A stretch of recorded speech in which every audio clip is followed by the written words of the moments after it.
You ask Tiger to calculate. This deals with finding the midpoint between 2 points.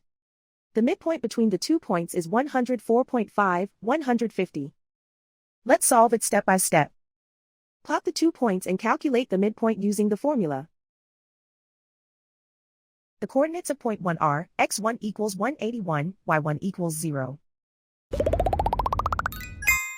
The coordinates of point 2 are x2 equals 28, y2 equals 300. PM represents the midpoint of the 2 points.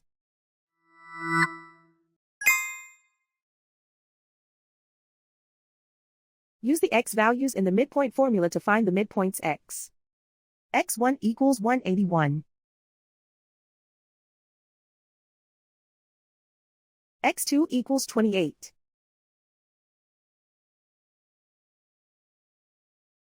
Simplify the arithmetic.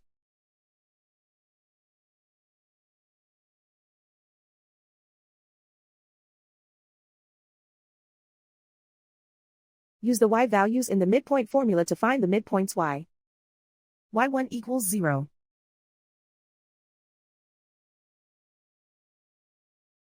y2 equals 300.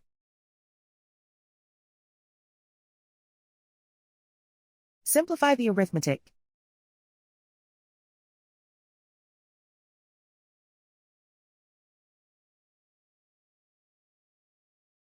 And so, the midpoint is 104.5, 150.